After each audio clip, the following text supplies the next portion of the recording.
Private lender's a little bit different. That's one of the beauties of private lending is its flexibility, but it can also be one of the, its curses. Because what I say as a private lender, if you talk to another private lender, they might have completely different standards. But from my perspective, I'm very relationship based. So I will traditionally work with the same investors over and over. Mm-hmm. And it's really gotten to the point now where they can just text me an address and, let me know some basic figures. And we've done enough deals. We've had enough loan cycles where I don't really need to inspect the scope of work. They're active full-time investors. They have a GC crew that's working for them. So there's just not a lot of questions to ask. Your network is your net worth. Come listen to some of the most successful people I know share invaluable knowledge, stories, and advice in real estate, business, and beyond. This is Weiss Advice. Whether you want to take your business or personal life to the next level, look no further.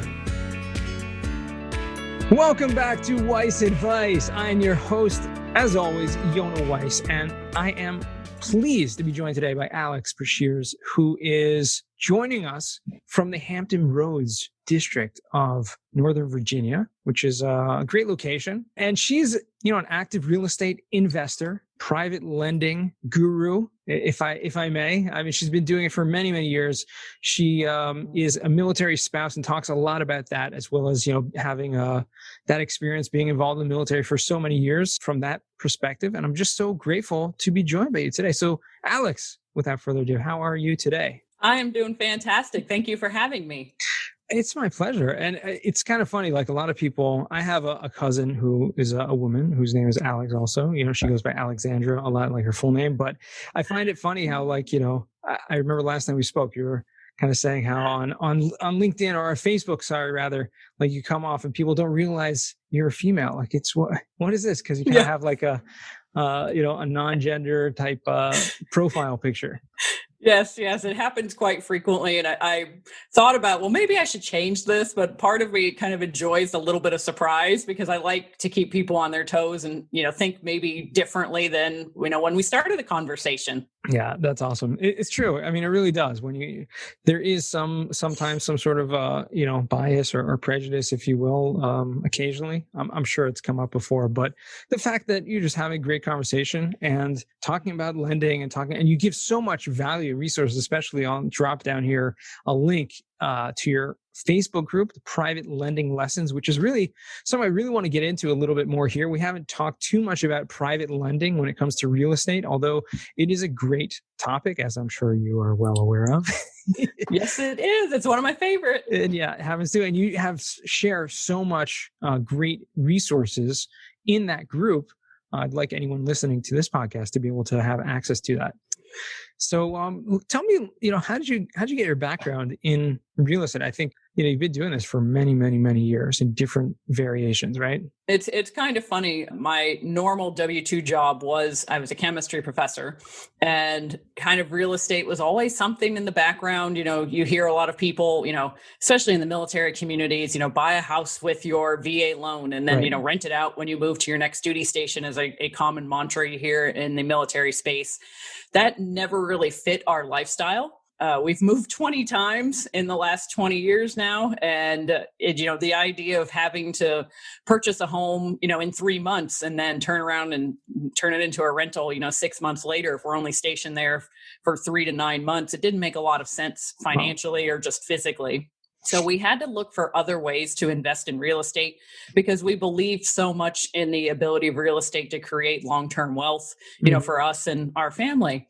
So really sitting and having a conversation with ourselves, our family, and deciding what our goals were and not so much limitations, but what could we physically do with the geographical limitations we had or unlimitations, depending on how you look at the military. What sort of limitations did we have for time, capital, and geography? And we needed something that fit into our lifestyle. So as opposed to just picking a way of investing and going, I'm going to go to this boot camp and I'm going to learn how to burr, and never having the conversation of does burr actually fit what we're trying to accomplish and fit who we are as people. Right. And so during that conversation, we discovered realistically that We are what I like to call myself as an active passive investor, that space fits us much more than someone that you would consider a normal kind of average, active investor. That's, maybe they're a landlord, fix and flip, maybe a multifamily syndication operator. Those are much more active roles than our particular resources would allow. So I love the fact that, you're kind of starting with the end in mind, right? That's one of the principles, the 7 habits of highly effective people, where you really did sit down and try to figure out, well, what are your goals? And what are you able to accomplish within those goals based on your limitations or like you said, unlimitations? But you've been all over the place, right? I mean, not just around the United States, you've been all over the world, right? How many countries entirely have, of those 20 locations, has that consisted of? The vast majority have been in the United States. My spouse is actually moving to Europe at the end of this year. In a couple months, he's moving to Europe. I am not going.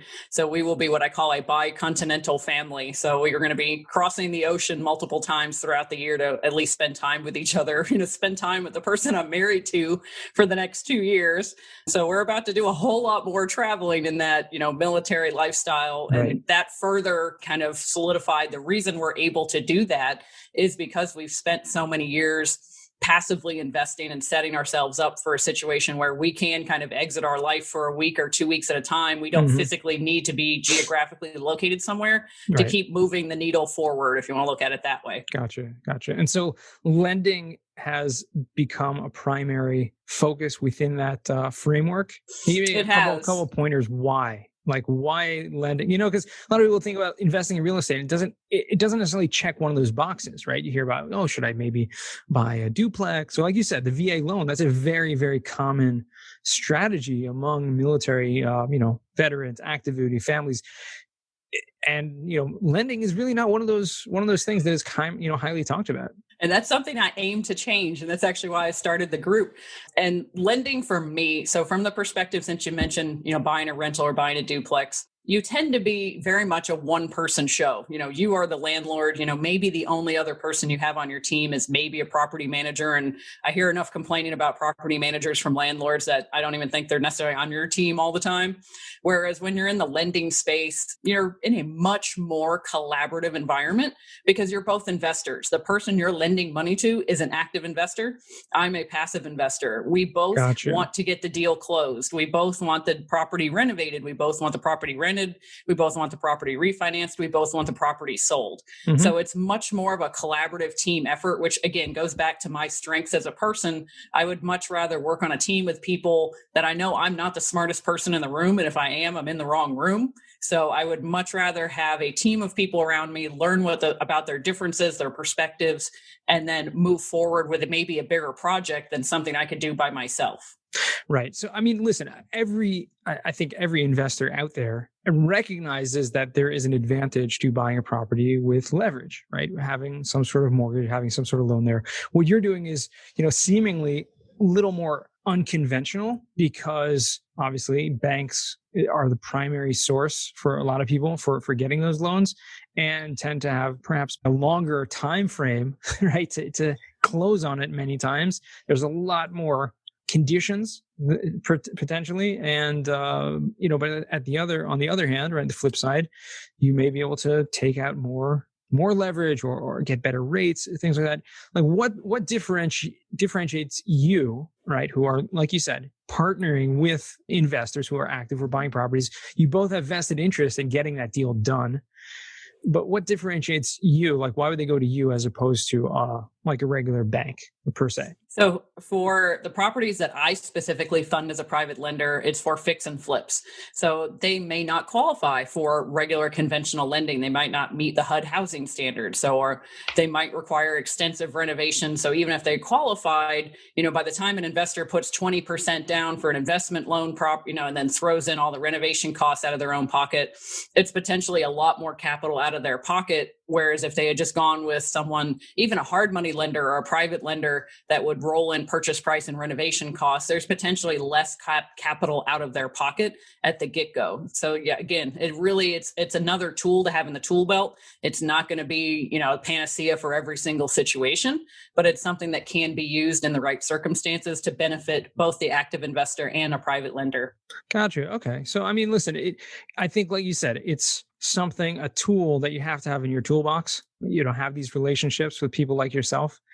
I'm sure it's something that is not easy to come by also. I mean, I'm assuming, maybe correct me if I'm wrong. These investors that you work with, like how quick can you figure out, if this is someone that I want to work with, or is this is someone that I'm not going to partner with? Every private lender is a little bit different. That's one of the beauties of private lending is its flexibility, but it can also be one of the, its curses, because what I say as a private lender, if you talk to another private lender, they might have completely different standards. But from my perspective, I'm very relationship based. So I will traditionally work with the same investors over and over. Mm-hmm. And it's really gotten to the point now where they can just text me an address and, let me know some basic figures. And we've done enough deals. We've had enough loan cycles where I don't really need to inspect the scope of work. They're active right. Full-time investors. They have a GC crew that's working for them. So there's just not a lot of questions to ask because sure. We've had successful experiences in the past. Right. When people are trying to work with a new private lender, or maybe a private lender is trying to find new investors, mm-hmm. I think it comes back to that age-old saying, people invest with people they know, like, and trust. Yeah. So you want to portray something that those particular investors are going to want to know, want to like, and want to trust. So, I will freely admit, one of the first things I do, I will Facebook stalk you. So I highly recommend if I go and friend request you, I don't want to see pictures of you with the girls' night out on margarita night on Friday nights, although COVID, that's not happening as much. But I highly recommend to people that are trying to get established in real estate, if you want to have a social media presence, not, so you're trying to hide yourself, but make a professional profile and then make a personal profile where you can share pictures of margarita night, on that other profile. So, because one of the first things I'm going to do is I'm going to search your Facebook and I'm also going to Google you. So those types of things, that's that front facing image that's out there and available to the public. That's what I'm going to start looking for and asking questions. Yeah. And for everyone listening to this, I mean, I tend to, and it's interesting you said you're going to Facebook style there and look at, check out their Facebook, because I tend to look at LinkedIn and, yes. I'm extremely same thing there, and yes. Obviously that's a lot easier to be professional and standard. Whereas you can have the same exact person, sharing totally different stuff on Facebook than they are on their LinkedIn profile for good reasons. I mean, you're going to have potential, employers or partners that right. are looking there.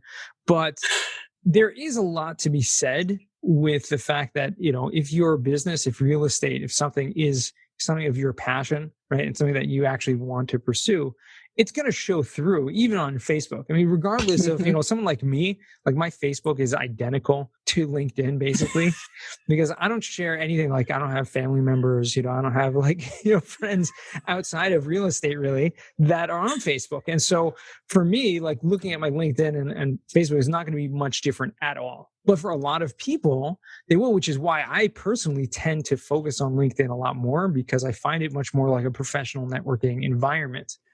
But it's interesting that you say that, like you're going to do that. And it is even more interesting that even people that are active on Facebook, like myself, are active within groups, right? So you won't necessarily see anything or much of anything on their profile per se, because they're going to be active within like private groups. Absolutely. And I tell people that same exact thing, that join the group, because, active investors are invited to join the group. It's not just for people that are wanting to do passive investing, because part of the beautiful thing of the group is the networking opportunities with private lenders. Because I joke around that we take the whole private part of private lending very seriously. We are hide and go seek champions. And me as a private lender had a hard time finding other private lenders. So I could just imagine the kind of uphill battle a lot of active investors feel when they're trying to go out and find other private lenders. And when I talk to active investors about the group, they sort of approach it as, oh, I can just make a post in the group and people will just come flocking to me. And I'm like, no. That's generally not going to be a thing. You need to be somewhat active in the group. You need to make comments. You need to have conversation. You're still, for lack of a better term, working the room, but you're just doing it in a digital format like Facebook. So right. I totally agree. That's definitely another outlet. But it is still happening, right? Meaning the people are getting funding and getting investors and get it directly from social media. Absolutely. I mean, that's where I met one of my first investors here locally in Hampton Roads, was in a Zoom, meet and greet breakout room thing right at the very beginning of the whole pandemic shutdown, when virtual meetups started becoming a thing. I joined some for Hampton Roads, and lo and behold, I just happened to meet someone that had a deal that sounded interesting. We connected offline and started talking, and 2 weeks later, we funded his deal. That's awesome.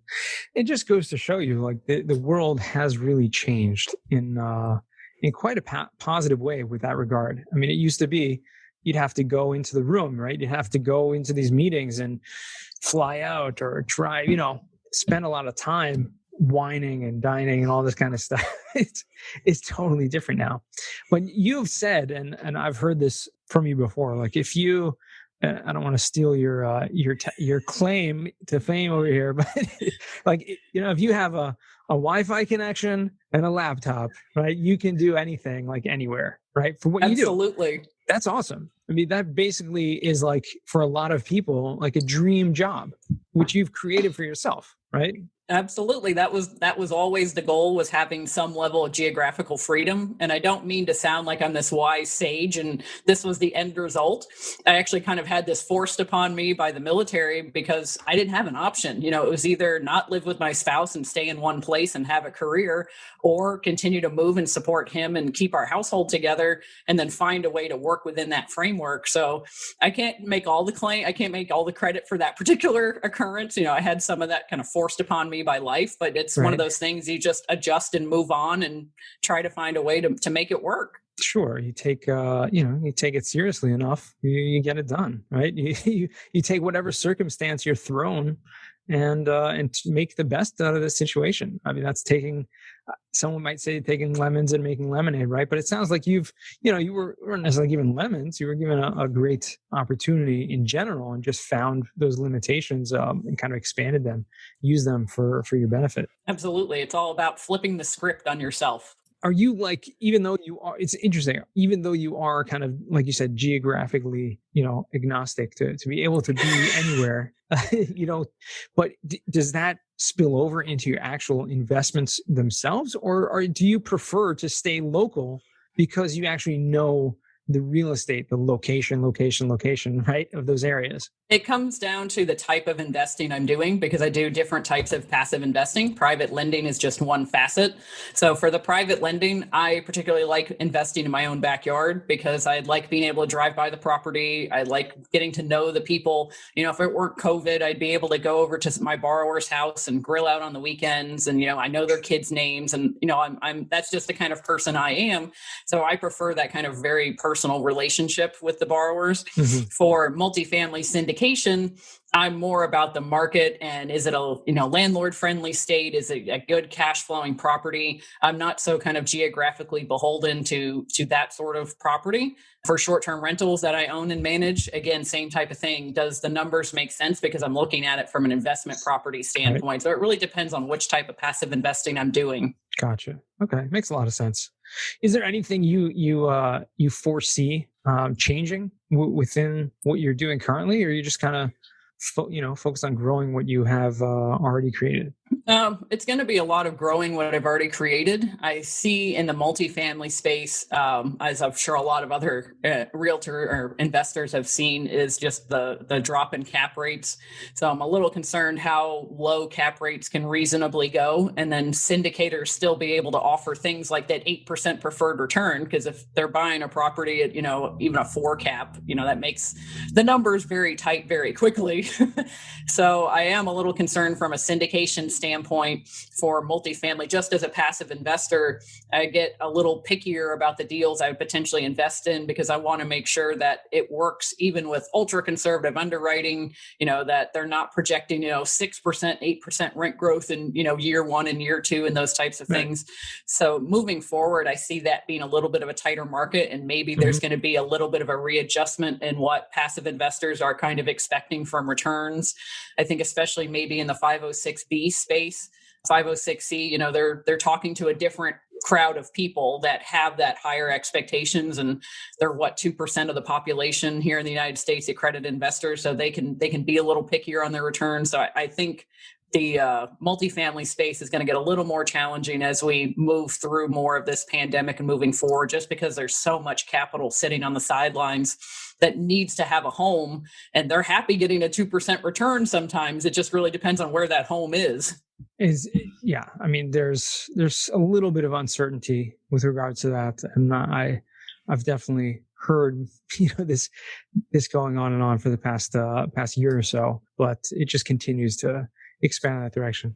Let me switch gears a little bit here, because it's been a pretty, I'd say, focused conversation about lending and about what you're doing here. But I'm curious about the Alex Breshears outside of real estate. It does exist, right? It does exist. What do you do, when you're not, if there is any time that you're not focused on the Facebook group and lending and real estate? I am a dog mom of 5. So the dogs keep me occupied. They are foster failures. So we are very big advocates of bully breeds and, giving those dogs a second chance. So we tend to take in the medically needy cases. So we have medically needy dogs. And fun fact, we also foster kittens. So best stress relief therapy, bar none, and it's totally free. Go to your local animal shelter, tell them you want to foster mush babies. That's what they're called. They eat, soft cat food, and they are just absolutely adorable. We have them in a spare bathroom in our home. You can go and open up the bathroom door, sit on the floor, and all the little noises they make, and they're soft and they purr. And it's honestly the best stress relief you could ever want at the end of your day is just go sit in a room with kittens. I have never, tried that, but okay, it's good to know. Yeah, it really is. People pay, hundreds of dollars for, these stress relief boot camps and weekend retreats and all of this to just kind of go and unplug. And I'm like, the cell phone is not allowed in the kitten room. So you just go and sit in the kitten room and you go and relax and you get your kitten therapy a couple times a day, to go and feed and clean up and just chill out with them and watch them grow. So yeah, well worth it. Totally free. That's pretty cool. Okay. Well, like I said, good to know. Okay, so you're an animal lover, obviously. That's amazing. And really, you can take them anywhere because you guys are traveling every, like Absolutely. you said, 6 to 9 months or so. You guys are in a new location. What's the most interesting place that you have lived? Oh, hands down, New Orleans. That is by far, that place stole my heart. It's a whole culture of people that are 100% on board with being who they are, as weird and unique and out there. And, I just absolutely love, there's literally nowhere else I've ever been like New Orleans. So 100%, I highly advocate anybody go to Mardi Gras. It's not what you see on TV. It's actually a very family friendly event. It goes on for weeks. It's not a day. So I can't say enough good things about New Orleans. The people are amazing. The food is fantastic. Just awesome. Okay. Well, you surprised me there again with something else. But like you said, every place has its unique, personality to it. And New Orleans is definitely one of those places. I've never been, but I know enough people that have. One of my best friends actually went to Tulane for college and has shared with me many, many experiences from that time. So yeah, without further ado, let's transition now to the final 4. These are 4 questions that I ask all of my guests. And we'll start with the first one, which is, what is the worst job that you ever had? Oh, hands down. I was actually someone who was processing VA payments for colleges. So, veterans and family members that were coming to college and using their VA educational benefits. Just the way it was structured, they didn't give you enough time to do the work. You were never right. You were never getting anything done. It was just, I absolutely hated it. I lasted 4 months and then I quit, and I was just decided, I don't need to do this anymore in my life. I have enough income coming in from other sources, other businesses, that realistically I was just holding on to that safety aspect, that safety rope of having a W-2 job. And after 4 months of it, I was like, done. I don't need that safety rope anymore. It was kind of the push that I guess the universe, I had to go through that, and the universe had to give me that opportunity to see that light. Yeah, oftentimes we go through these type of challenges, and I find it's quite often that our guests will come up, have a job that was it was not just a bad job, but it was transformational. And I think that, a lot of times when that's early on in our lives, it kind of sets the bar for us of what we do not want to do and never go back to there.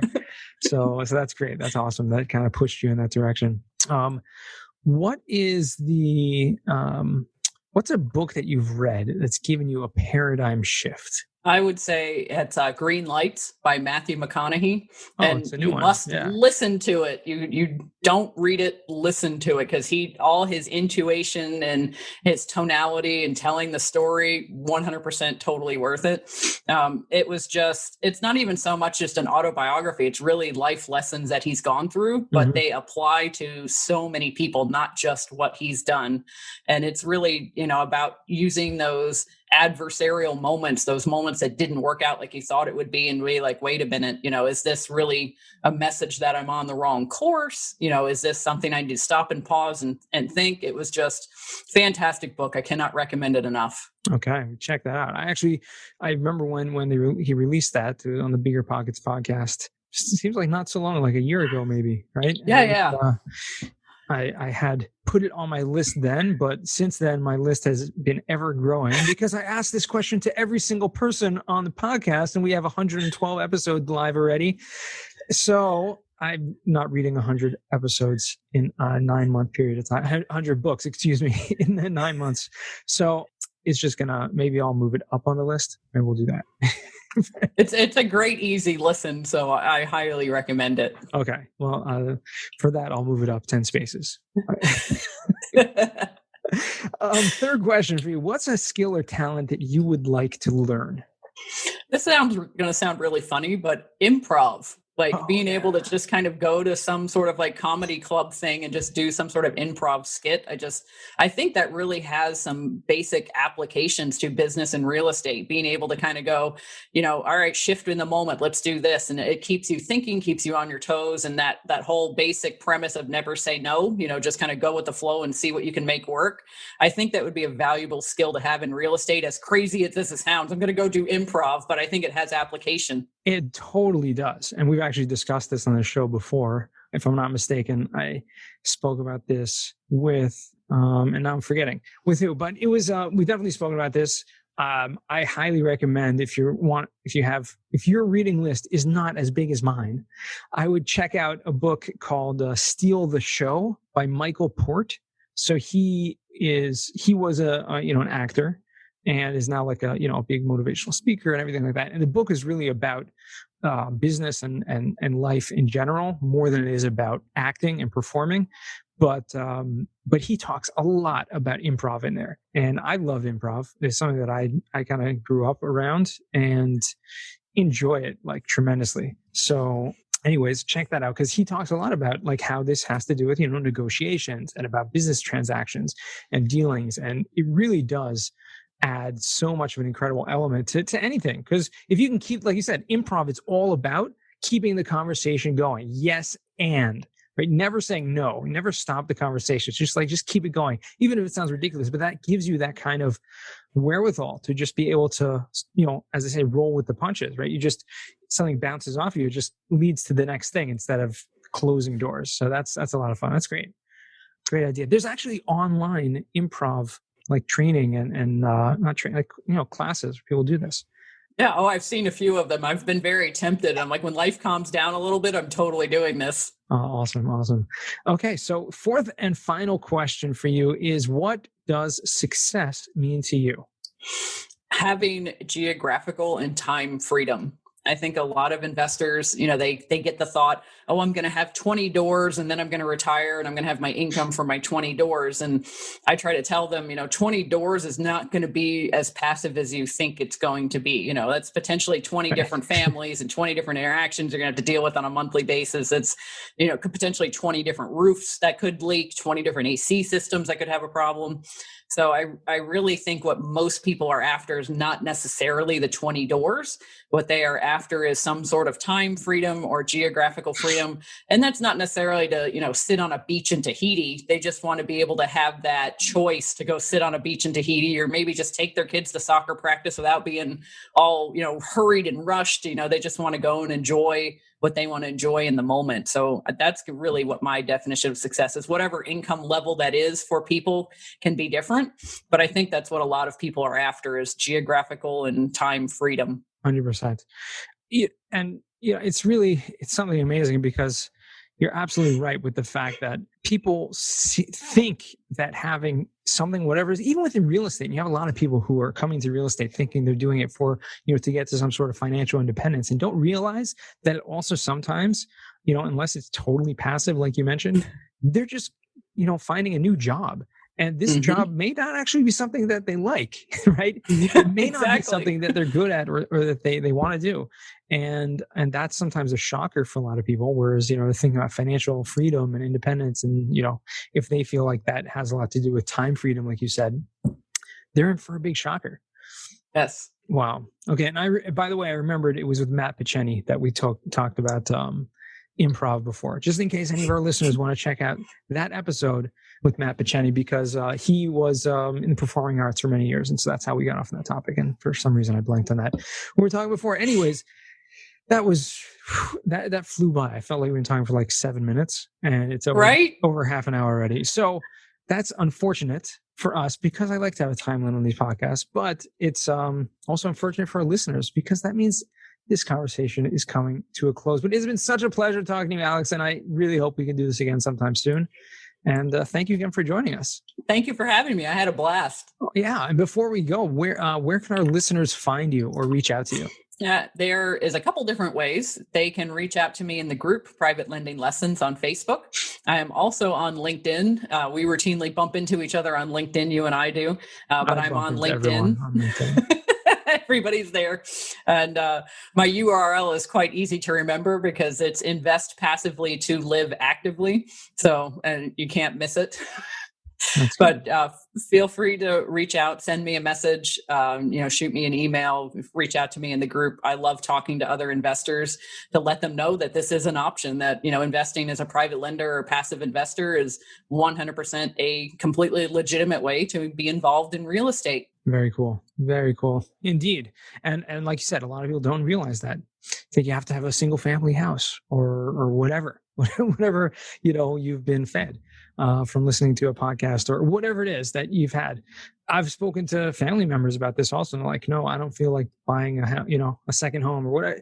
No, that's not really what it's about. It really has a lot to do with choices and options and education, really understanding what those options are out there and how passive you really want to be, Absolutely. Amazing. Well, thank you again. And to our listeners, remember, until next time, the best advice comes only when you ask. Real quick, I have one question for you. Did you like this episode? If you did, I want to ask you a huge favor. See, the biggest thing that helps this podcast grow and that will spread this message to the whole world is that if you leave a review, a rating, and subscribe to the podcast. What that does is it basically tells the platforms that this podcast is out on is that you like my stuff and I'm doing something right. So take a few seconds out of your day, hit that subscribe button, leave a rating or review. I would be extremely grateful. Also, I want to hear from you guys. So I want to hear some feedback. If you have any questions for future episodes, please find me on LinkedIn. Send me a DM, a connection request, Yona Weiss, and I'd love to hear from you.